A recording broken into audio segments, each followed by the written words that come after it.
Bismillah, Assalamualaikum warahmatullahi wabarakatuh.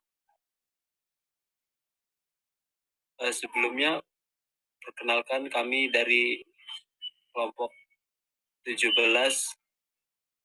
yang beranggotakan saya Ahmad Jadi Hanifah dengan NPM 2413 dan rekan saya. Saya Rizda Arina Handayani dengan NPM 2413022080. Baiklah, kita langsung masuk materi yang pertama yang akan dijelaskan oleh Rizda. Kepada Rizda dipersilakan.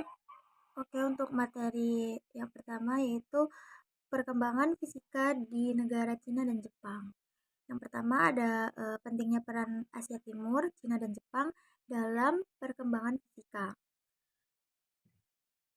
Asia Timur, khususnya Cina dan Jepang, memiliki peran yang sangat penting dalam sejarah kemajuan ilmu fisika di dunia. Sejak masa kuno, kedua negara ini telah membuktikan pencapaian besar mereka dalam bidang ilmu pengetahuan dan teknologi. Kemudian, perkembangan fisika di Cina. Yang pertama, periode awal hingga 1550 Masehi. Perkembangan awal fisika di Cina berkaitan erat dengan tradisi filsafat dan pengamatan alam. Salah satu teks kuno yang berpengaruh adalah I Ching yang ditulis sekitar masa dinasti Yin 221 sampai 207 sebelum Masehi. Kemudian ada periode 1550 sampai 1800 Masehi.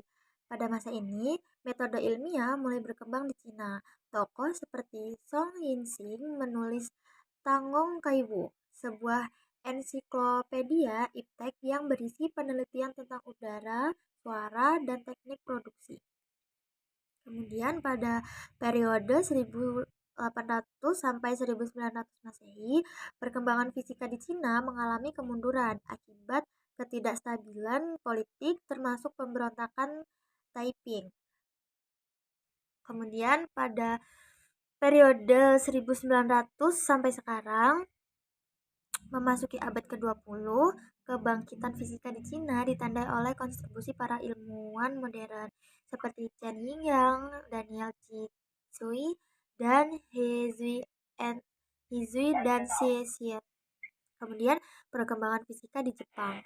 Awal perkembangannya pada tahun 1917, Jepang mendirikan Rikaguke Kenkyujo, laboratorium penelitian fisika dan kimia pertama.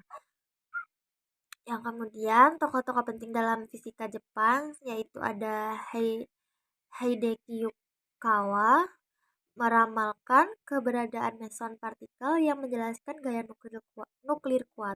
Kemudian ada Hantaro Nagaoka.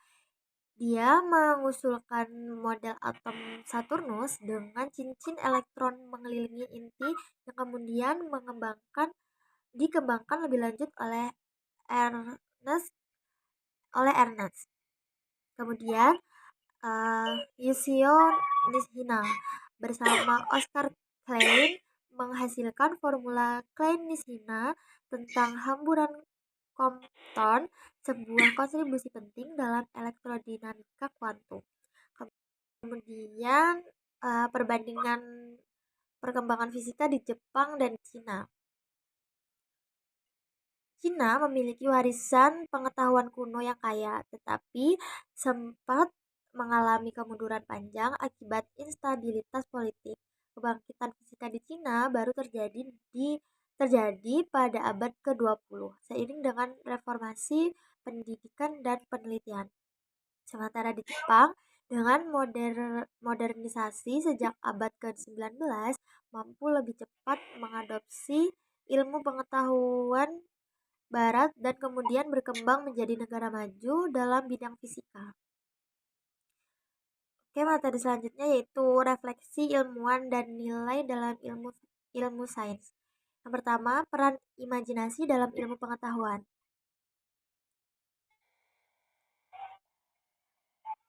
Perkembangan teori kuantum pada awal ke-20 menunjukkan betapa besar peran imajinasi dalam ilmu pengetahuan. Para ilmuwan seperti Max Planck, Albert Einstein, Niels Bohr, dan Werner Heisenberg berani meninggalkan pandangan klasik Newtonia demi menjelajahi konsep-konsep baru yang belum pernah dibayangkan sebelumnya. Kemudian, ilmu pengetahuan dan nilai kemanusiaan. Ilmu pengetahuan tidak dapat dipisahkan dari nilai-nilai kemanusiaan, sebagaimana tercermin dalam kehidupan para ilmuwan besar. Max Planck, misalnya, hidup di tengah berbagai tragedi pribadi. Meskipun dihimpit penderitaan, Planck tetap berpegang pada dedikasinya terhadap keberanian ilmiah. Kemudian, pandangan ilmuwan terhadap perang dan nasionalisme.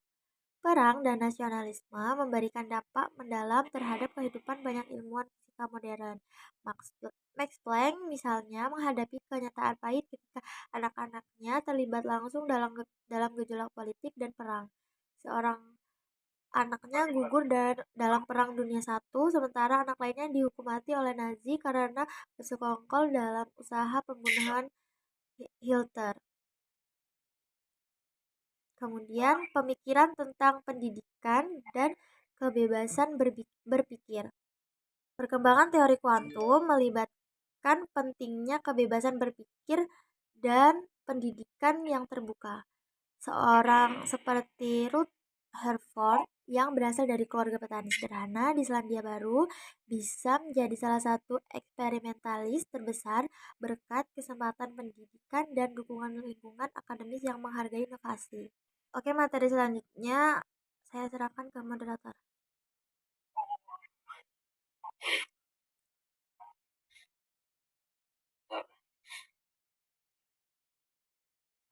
Baik, selanjutnya adalah kesimpulan dari materi yang telah kami sampaikan.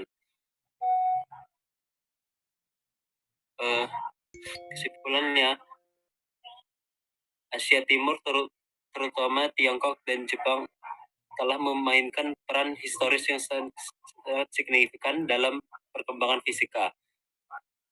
Cina atau Tiongkok menonjol karena penemuan-penemuan kunonya yang berakar pada filsafat alam.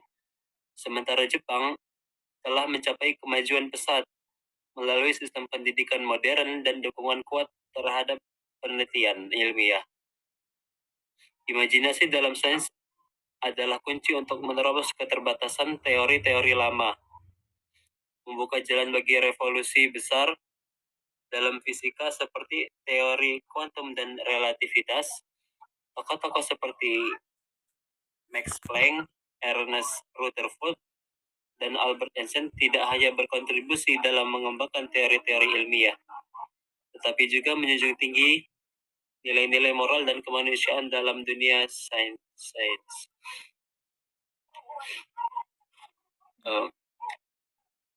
Baiklah, mungkin hanya ini presentasi dari kami. Kurang salahnya kami mohon maaf. Kami akhiri. Wassalamualaikum warahmatullahi wabarakatuh.